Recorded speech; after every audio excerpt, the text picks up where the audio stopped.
The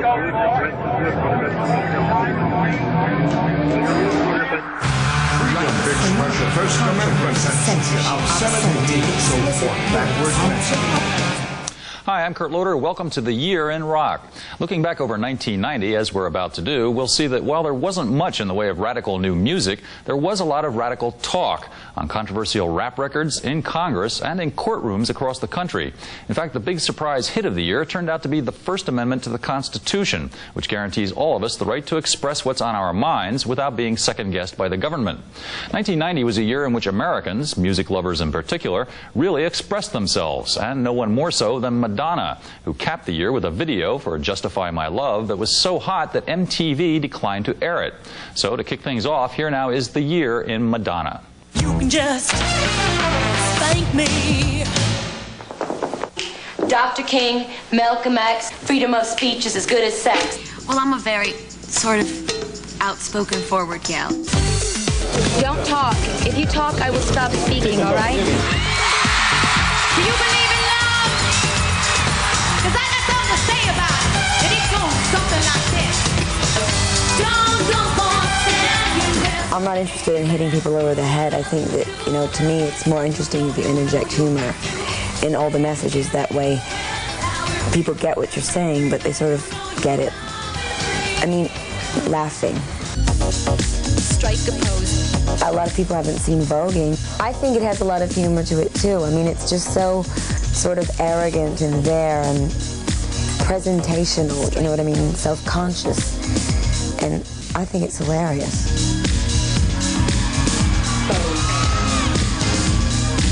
You shock people. Really? Yes, you really know how to create controversy. I saw a picture of you the other day, and one breast was hanging out. If you've got it, flaunt it, right? Look around, everywhere you turn is heartache. It's everywhere that you go. In some way, she's very macho, and she's very also sensual and feminine at the same time. She's sometimes like a little girl, So she has all that in herself, and I think that is very representative of herself, the macho type and the very feminine and sensual part, and sexy one. I know how you feel. You don't know if you want to hit me or kiss me. I get a lot of that. You can just spank me. Have you ever been spanked, really? Be honest. You have?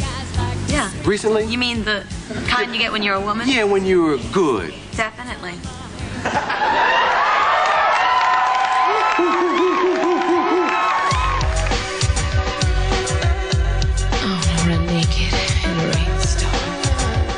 I think that I'm offending certain groups, but I mean, I think that people who really understand what I'm doing aren't offended by it. Because it's pro-life, It's pro, equality, it's pro-humanity. 1, 2, 3, hit it! Keep it together, keep people together forever and ever.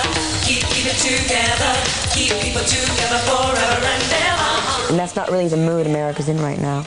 It's fear of AIDS. I mean, it's just this, it's like turned everybody into these, 50s monsters, I believe, and I hope you do too, that we can defeat AIDS. We can do it if we do it together.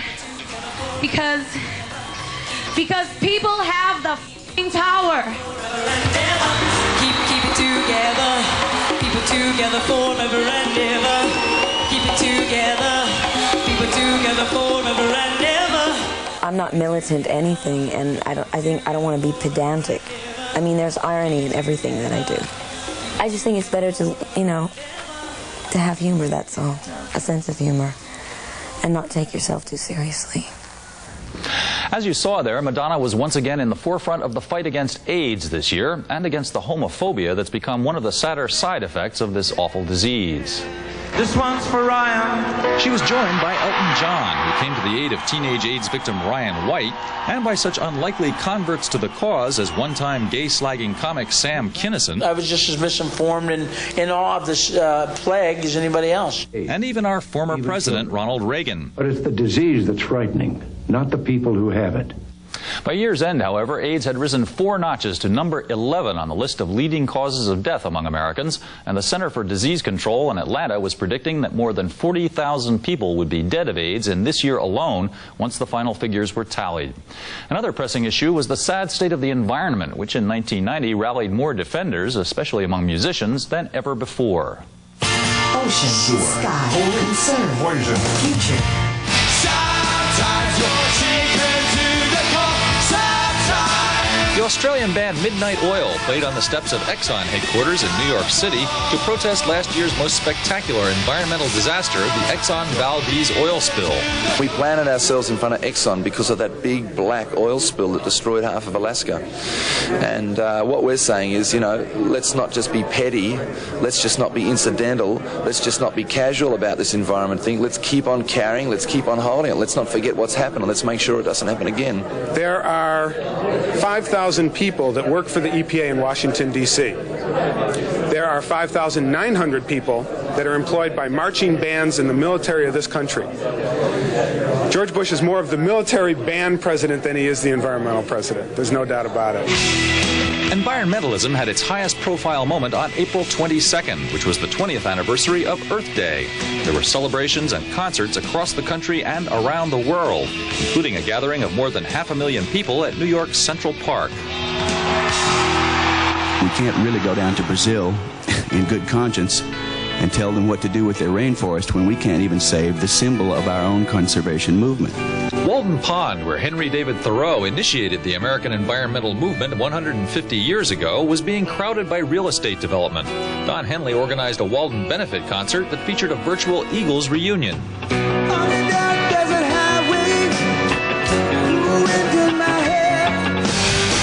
May's Farm Aid 4 was the scene of much talk about chemical farming.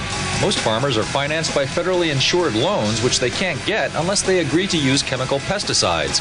But farmers say these same pesticides are destroying their land and their health. There's farms all over the country where the farmers can't drink their water because of all the pesticides that's been poured onto the land. In concert, Billy Joel has been using his hit song The Downeaster Alexa as a departure point for discussing water pollution. Since they told me I can't sell no stripers. I worry about the quality of the water. I worry about overdevelopment. I worry about pollution. I worry about what's left. The American music industry finally began to take notice of a homegrown environmental problem, the wasteful and useless CD long box.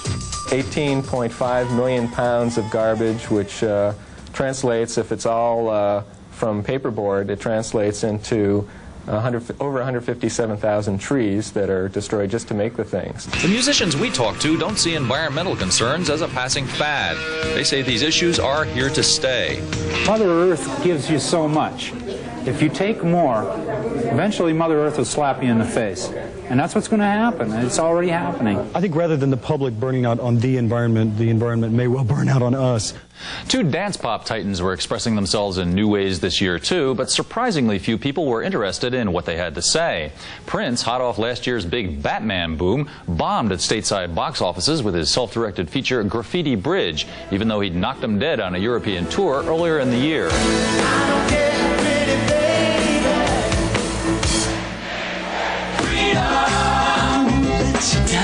And George Michael, renowned for his danceable pop hits, went serious with a largely undanceable album called Listen Without Prejudice and a pair of videos in which he didn't even appear.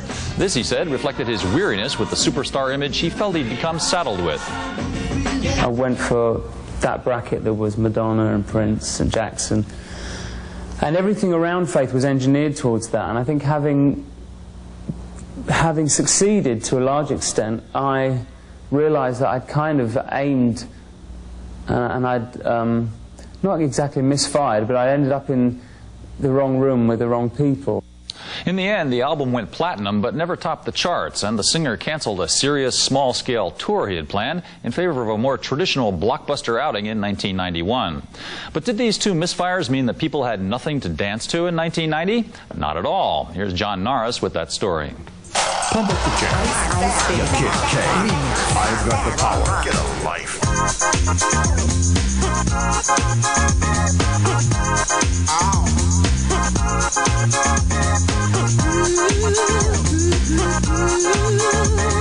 kids just want to dance. You can't keep a good thing down. The refreshingly unexpected breakthrough of downtown New York kitsch band D-Light, fronted by the D-Groovy Lady Miss Keir, was only one example of how once again women dominated in the world of club music. The reigning champ continued to be Madonna, and she held on to the title with one hugely successful single, which called on us all to strike a pose. There was another Vogue on the charts, the girl group En Vogue, who scored a platinum single with Hold On. Other hot newcomers included D-Mob vocalist turned solo star Kathy Dennis, and perhaps the most promising of all, England's Lisa Stansfield, whose rich, soulful voice at first had people convinced she was black.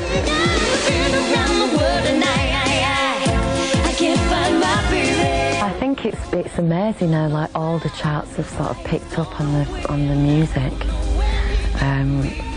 It's just so strange for that to happen, really, I think. But while some were singing about dance and romance, others tried to incorporate more serious messages into their music. Soul to Soul's Jazzy B infused his second album with words about living a positive life, while Janet Jackson's Rhythm Nation brought an anti-drugs and racism and pro-education message to the masses. I know people who are into dance music love to listen to lyrics. But it seems like most of the dance music that's been out, it hasn't been anything like this, and that's why I wanted to do something different. The biggest wave out of Britain was the rave, a blend of neo-psychedelic indie rock and pulsating rhythms, led by groups like the Happy Mondays, In Spiral Carpets, and the Soup Dragons. I'm free to do what I want any old time.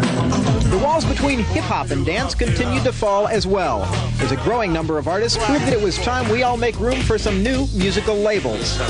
Our music is mentally hip-hop, smoothed out on the R&B tip, with a pop feel appeal to it.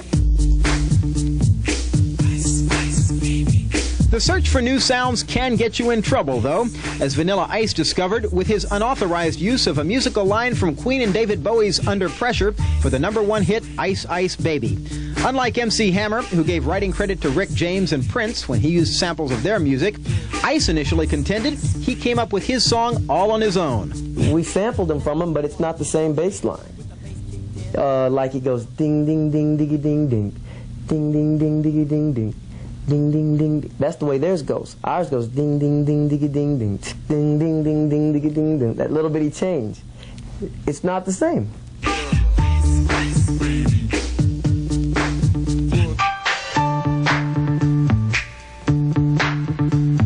It's basically depends upon how much of the record is used. I mean, if I take a horn from your record, don't expect a call, you know. But if I borrow some significant part of your record, then of course I feel the right to give you credit and to work out a deal with you that's going to pay you, bottom line. Sampling vocals is, of course, another story. And one of the most widespread issues in dance this year was who's really singing. I knew it from the start, you would break my heart. Of course, we sing, and we proved it already, so. The issue continued to dog Milli Vanilli throughout the year, and finally in November, their producer and arranger Frank Farian confirmed long-held suspicions that the dreadlock duo didn't sing a note on their multi-platinum debut album. This case of fraud caused Milli Vanilli to be stripped of their Grammy Award for Best New Artist. We ended it. Robin Fab ended Milli Vanilli, not Frank Farian. We told him, if we can't sing on our record, you have to go on the press and say that we don't sing. Out of Belgium came Technotronic, whose first hit, Pump Up the Jam, deceptively gave vocal credit to a fashion model named Felly, when it should have gone to rapper Ya Kid K. People come up, oh, are you Felly, or where's Felly, or, you know. Musical trends, of course, tend to be cyclical, and we all remember how quickly disco fizzled out. But at the end of 1990, expressing oneself through dance shows no signs of fading. Dance music's what it's all about, really, at the end of the day. Maybe the funniest dance pop remark of the year came from Milli Vanilli, who, before the axe fell on their bogus career, claimed to be more talented than Elvis Presley, Paul McCartney, and Bob Dylan. We've got some other memorable quotes for you right now, and we will be back with a very lively look at the year in concert, so don't go away. The only reason we've done what we've done is because this is what we do. He probably talk like this. And you think he's singing, and he's talking like this. And you look at the poster, I love you, and he's talking like this. Duh. Shut up, we're doing an interview. That's a stupid-ass question. Oh, chill out. The left side is not quite as ripe. It's like a good cheese. I like girls with mustaches, though. Kill the politicians, that'll be a start. You know, it's lonely at the top, but it's a lot lonelier at the bottom. You guys know you're great singers. You know you have lipstick on your tooth. Fix it. Okay. Well, some of the songs will remain the same. Turn the camera off, we eating in here. Go ahead and have some of that chicken right there. I know that's right. Wow.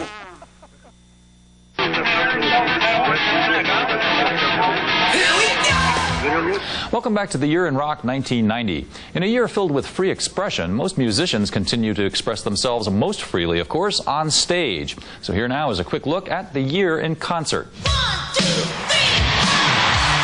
On the road.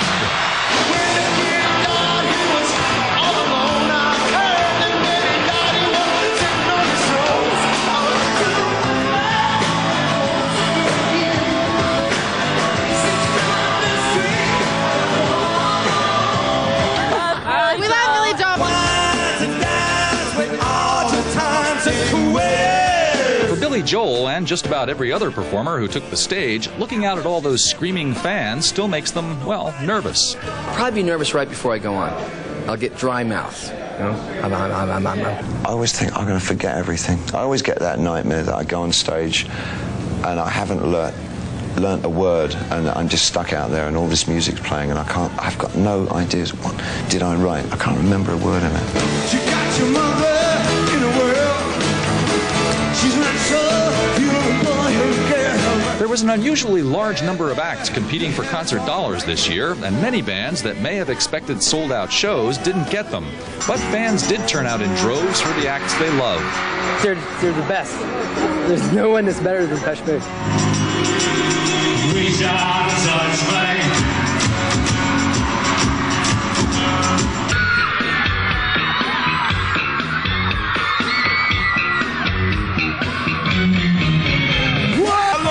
Got no concern, instead we're burned. We're hell's our concern. Plain and simple system of pimp, but I refuse to be a hoe who stole the soul. Soul! Come on! Speak it up! Motley Crue brought its Dr. Feelgood show to arenas across the country. I just go out and just kick the most amount of ass I can kick on my drums, and as a band, as a whole, and then we split. Billy Idol crawled back onto the boards to tour the U.S. and Europe after recovering from a near-fatal motorcycle accident. I was in a lot of pain for the first 2 weeks, but that's virtually over now, so there's nothing stopping me now. Paul McCartney mixed new material with vintage oldies, as did the Rolling Stones, who wound up their world tour in Europe.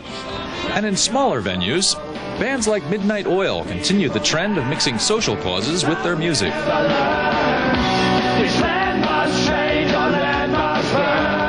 People are going to rock out of here, and that's fine. But if some of them rock out with their minds turning and the next day do something different, then that's even better. Social causes also combined with music at a number of benefit concerts. Roger Waters mounted an all-star production of The Wall to help create a European disaster relief fund. Bruce Springsteen joined Jackson Browne and Bonnie Raitt for his first concert appearance in 2 years to raise money for the Christic Institute's legal battle with the U.S. government. And Nebworth, England was the site of an all-star benefit featuring the rest of Pink Floyd, as well as Elton John, Eric Clapton, and Robert Plant with his ex-Zeppelin mate Jimmy Page, all of whom played for the Nordhoff Robbins Music Therapy Foundation.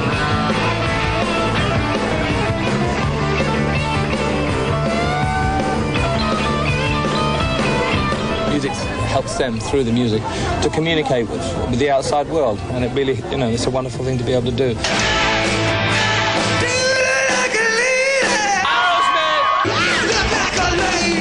Aerosmith continued its Pump Tour into 1990, even playing a party at New York's Hard Rock Cafe during what was supposed to be a 2-week break. Attendees were treated to a 45-minute blues jam. Jamming, however, was the last thing on the minds of an increasing number of acts who lip-sync their shows or employed pre-recorded backup tracks in 1990. Some observers see this trend as a fraud, but others figure it's just giving the 90s audience what it wants.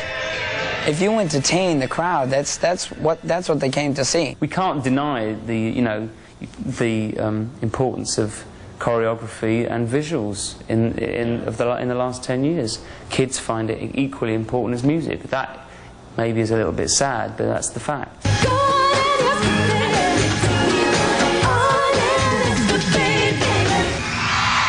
Live, or whatever, in 1990. This year marked the beginning of a new decade, of course, but it was also, in some ways, a year of looking back.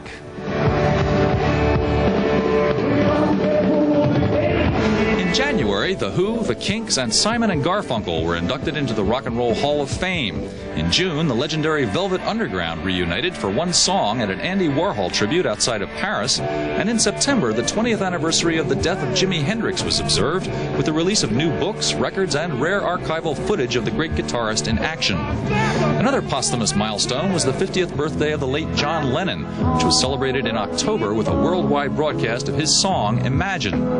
However, a memorial concert in Liverpool last May, arranged by Lennon's widow, Yoko Ono, was sparsely attended and drew an unflattering review from Lennon's old partner, Paul McCartney. My feeling about it was that John wouldn't have enjoyed it. But I think there were one or two on that bill that he might have not. He might have thrown up over. The Beatles did finally resolve the long-running lawsuits among themselves this year, and a number of other stars spent time in court too. Here's a quick look at some of them, and we'll be right back with the Year in Rap and Metal, so do stay with us.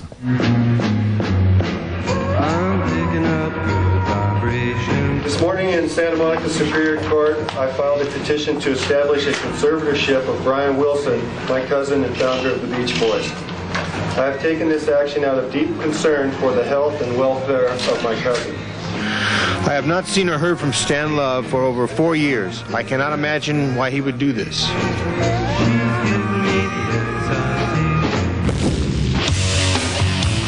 Hi, we live in color. the band. Stereotype.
Welcome back to the Year in Rock. No one had waited longer for the right to speak his mind this year than South African political leader Nelson Mandela. After nearly 3 decades in a white prison, Mandela was finally free to tour the world and to take in a celebratory concert in his honor at Wembley Stadium outside of London.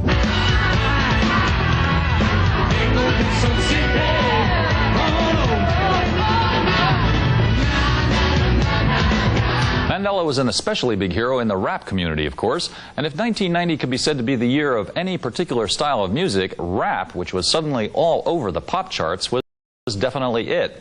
And one of the hardest hitting acts, once again, was Public Enemy. Listen to this. Dead or alive.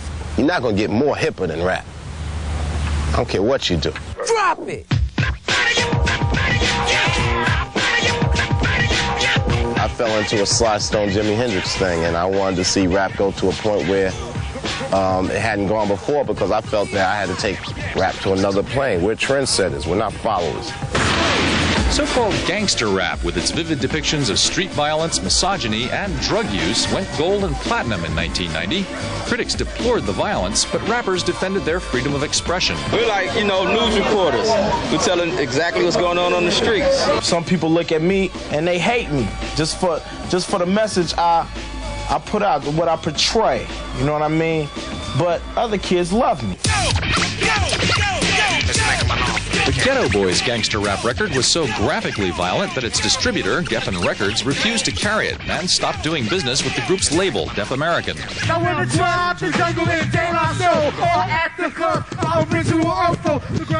Afrocentric school of rap also flourished this year, especially a group of rappers known as the Native Tongues. We want the world to unite, so we set an example by showing that we have a family structure within the Native Tongues. There can be a family structure within the planet Earth. Act yourself with someone else and make sure yourself ain't by yourself. Cause I'm a product of the environment. There were all sorts of intriguing rap hybrids this year.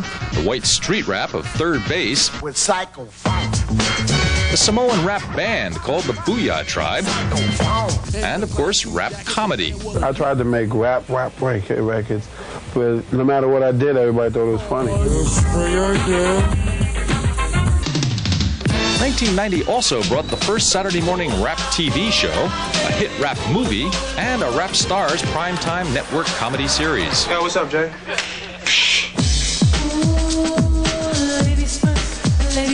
In addition, this year, female rappers such as Moni Love, Salt and Peppa, Queen Latifah, MC Lyte, Nikki D, and Yo-Yo took up the fight against the often sexist lyrics of their male counterparts. We've taken steps towards bonding as women, to be strong and unite as women, Pass the old goal.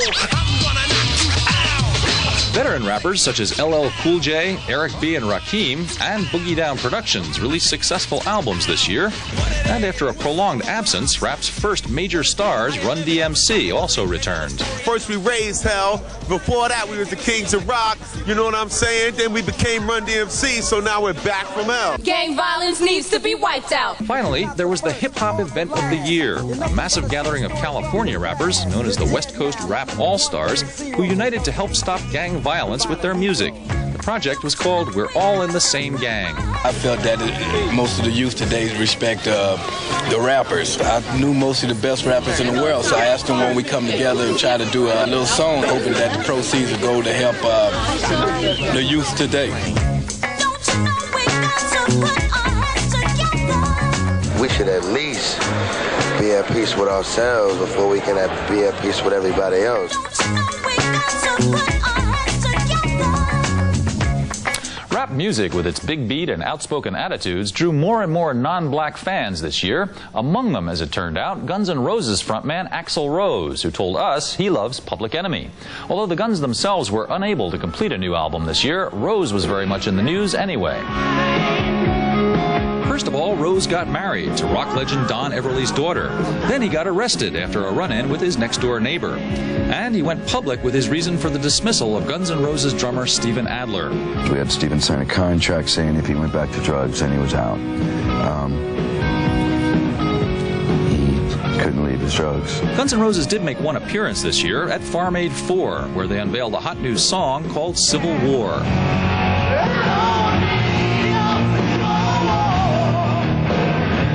If Guns N' Roses maintained a relatively low profile, an army of other hard rock and metal acts was everywhere in evidence, as you're about to see.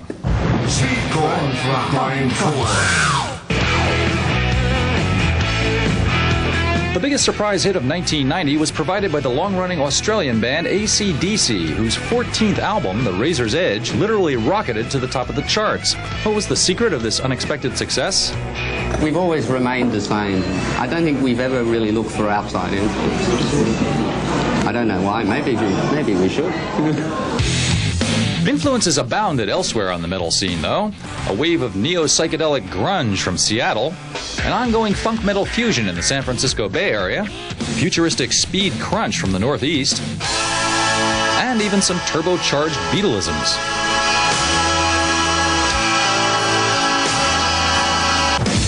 If metal was unusually big this year, it was also a big target.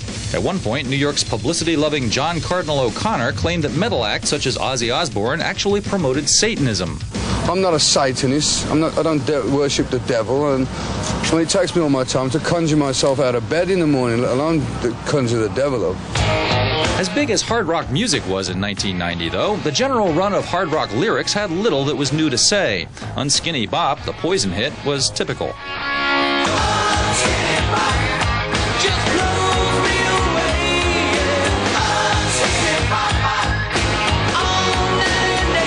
The story came from a situation with Cece. I walked in on him and these two girls having a rather interesting early rehearsal, and but that's what the song, and the rest of it I leave for the imagination. Equally mired in the same old sexual fantasies was Warrant.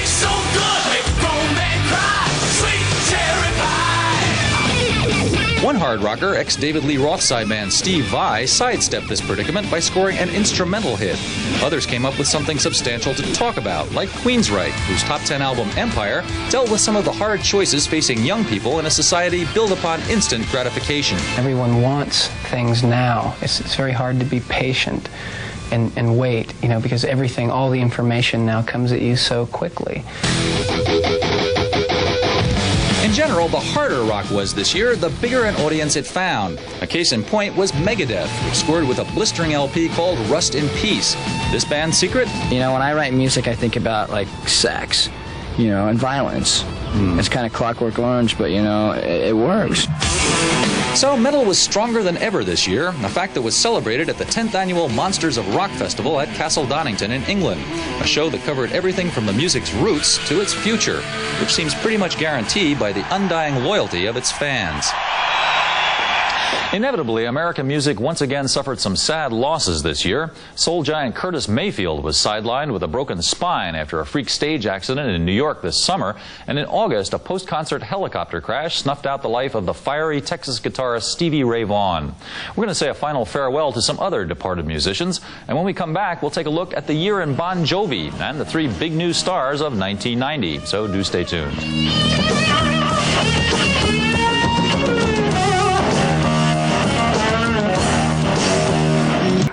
Welcome back to the Year in Rock. As we noted at the top of the show, while 1990 was a big year for freedom of expression, there wasn't a whole lot in the way of startling new music. There was the usual complement of new acts, though, and for them, getting attention by whatever means was mainly the name of the game. You listen, do me, baby. Do what you like. Vision unlocked. Humpty Hump. What you have to have is something that stands out.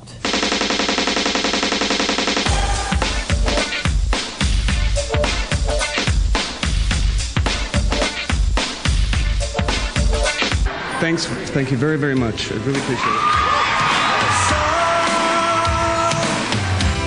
Singer-songwriter Michael Penn happened to be the brother of actor Sean Penn, and he wasn't the only member of the class of '90 to have a well-known relative. Here she comes. The Nelson twins were the sons of 50s teen idol Ricky Nelson, and Wilson Phillips was a combination of China Phillips, whose parents are Michelle and John Phillips of the 60s pop group The Mamas and the Papas, and Carney and Wendy Wilson, whose father is Beach Boy Brian Wilson. I love the harmonies in the Beach Boys, and we inherited the love of harmony. You know, that's what our group is about. That's our sound.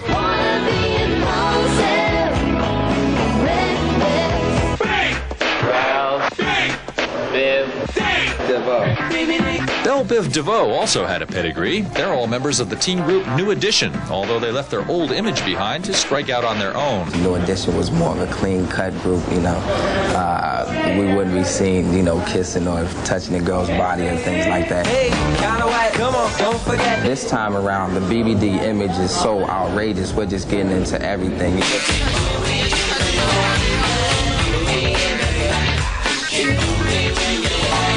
Faith No More is another band with a history of its own, too. They've been around for 8 years before a revamped lineup finally struck platinum with an album called The Real Thing.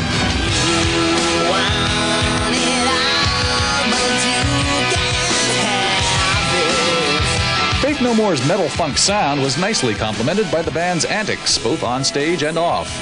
All work and no play makes Jack a dull boy.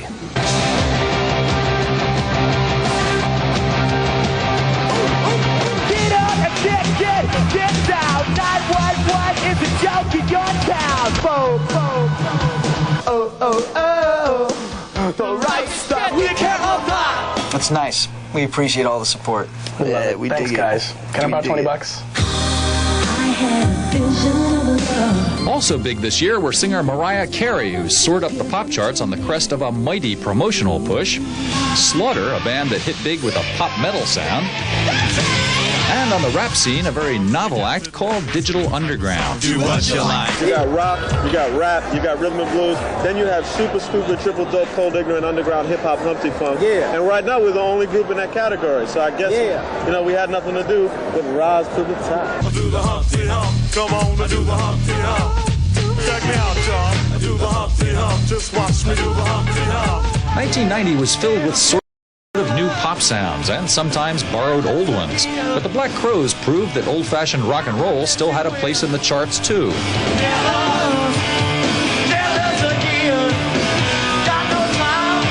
I thought it'd be this uphill battle, us trying to kick rock and roll again, and so far people have like opened the door, and it's been like we're expecting the fight, and we walk in and people are handing us, you know, deli trays and stuff, so it's great. There was a new solo act topping the charts this year too. It was John Bon Jovi. The veteran frontman put Bon Jovi the band on hold to take a bit part in the post-Brat Pack Western Young Guns 2, and then struck gold with his solo semi-soundtrack album for the film and its resounding hit single.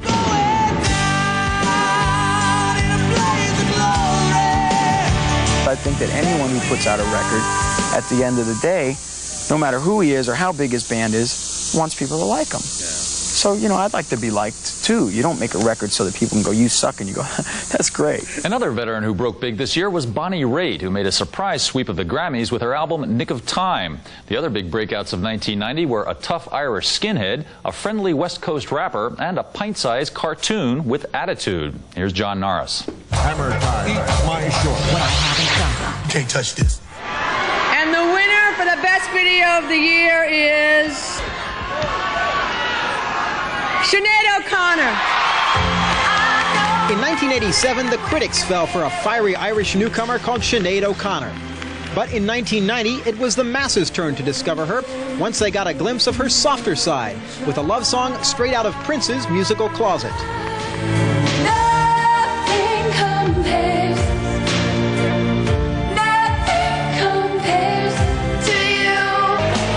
Outspoken as ever, in May, Sinead pulled out of an appearance on Saturday Night Live, hosted by comedian Andrew Dice Clay. I thought that it would be irresponsible of me to endorse it by appearing with him, because if some young boy, for example, is watching me on the television and thinks I'm great, like, and is in any way influenced by me, then he'll probably think that it's fine to go around, you know, slagging off women and everything else. Then in August, Frank Sinatra wanted to, quote, kick her ass after she refused to allow the national anthem to be played before a concert in New Jersey. I don't see what national anthems have to do with music. And secondly, as I spoke to you before about this, that I feel very strongly about censorship, and I didn't want to go on stage after the national anthem of a country that's imposing censorship on friends of mine, you know.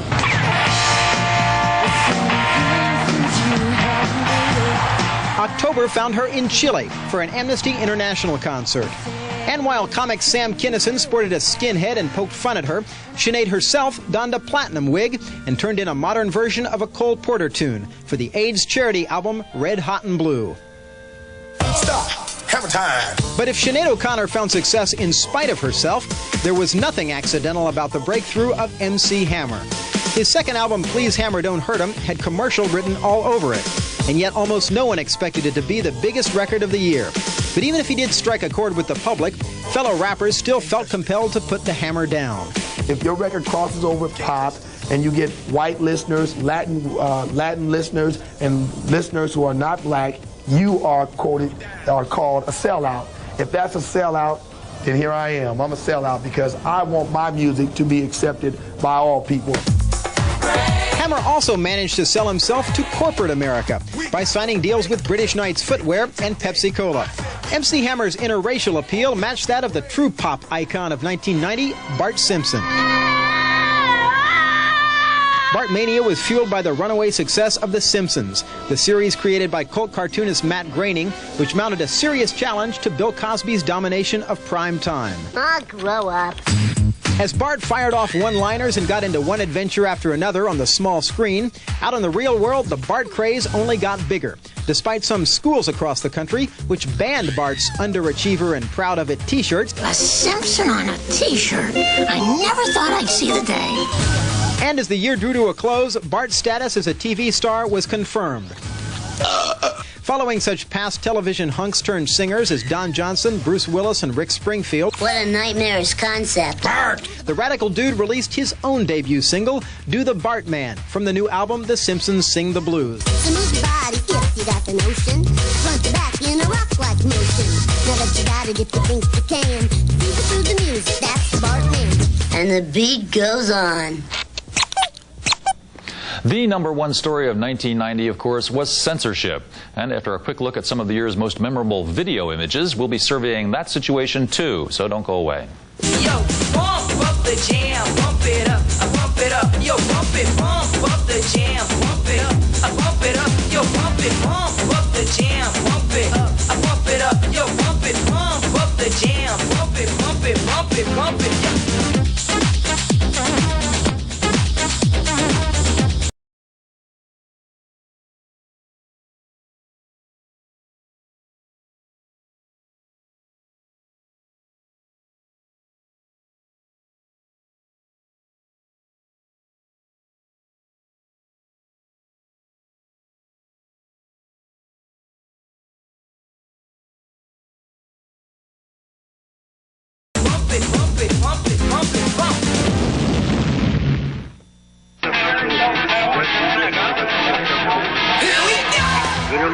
Welcome back to the Year in Rock. 1990 was a year in which freedom spread like a long, smoldering brush fire across Eastern Europe. Back here at home, though, one of our most important freedoms, the freedom of speech, was under attack by both conservatives and liberals. And musicians got hit by much of the flack. Subliminal messages. Parental advisory.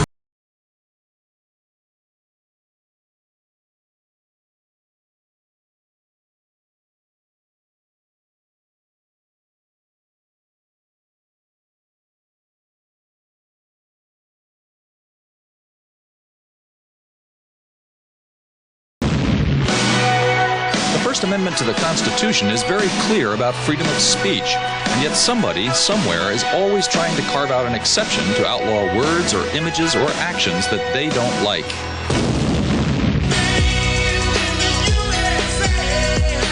The most blatant attempt at outright censorship this year was directed at the Miami rap group 2 Live Crew and their admittedly X-rated raunch album, As Nasty as They Wanna Be. Is this stuff stupid? Well, yes. I think the brothers are kind of ignorant. But is it actually bad for you? Bad enough to be banned? We talk the same thing as Dice Clay talks.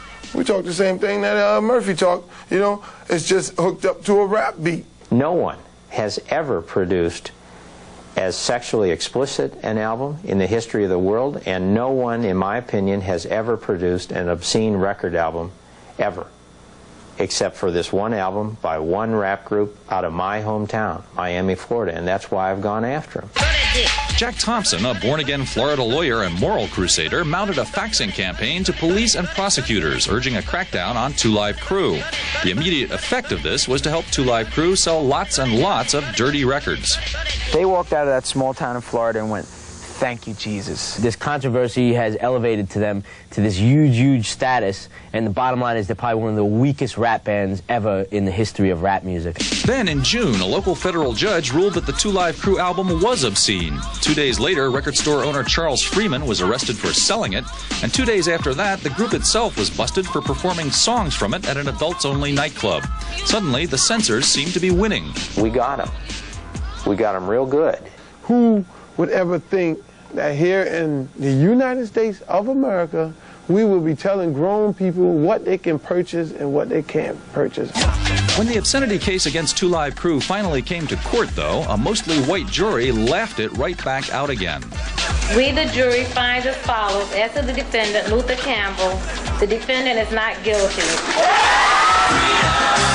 That wasn't the end of the new censorship hysteria, though. Jesse Helms led a charge against the National Endowment for the Arts for its support of sexually explicit art. A couple of local authorities tried to crack down on a Jane's Addiction album cover, but were quickly beaten back. And liberals even got into the act, instituting restrictions against racially and sexually sensitive speech on college campuses.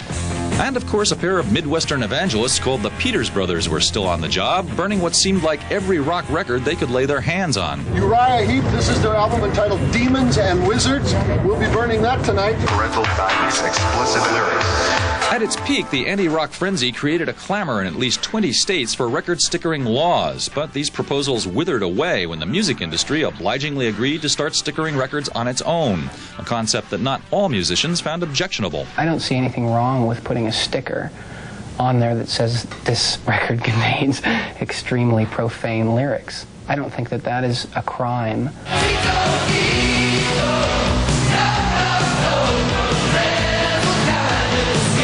The most surreal proceeding of the year was certainly the Subliminal Messages trial of the English metal band Judas Priest. The charge, burying the mysterious phrase "do it" in the mix of an album and thereby driving two very troubled high school dropouts to suicide. I think the real obscenity is that these two kids' deaths are being used to raise a lot of cash.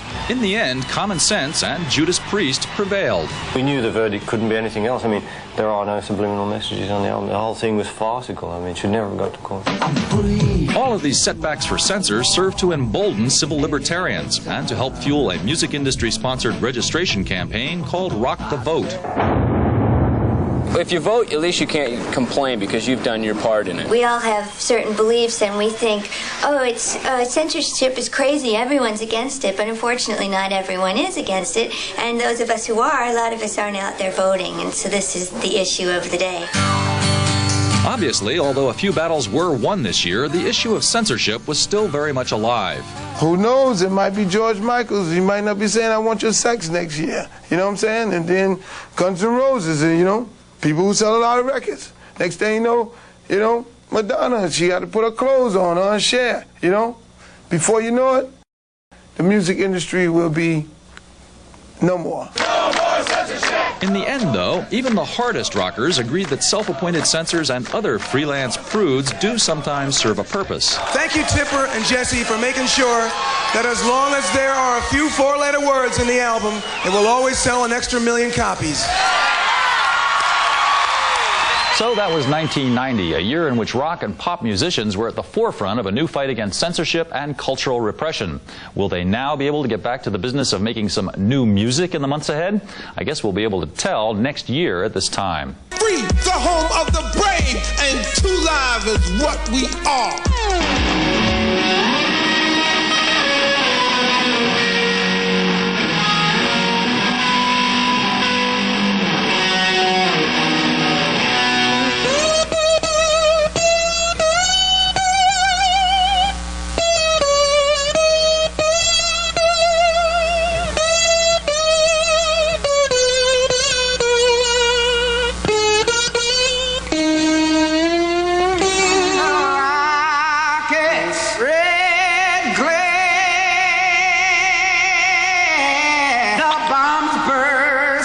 Suited all, popping well.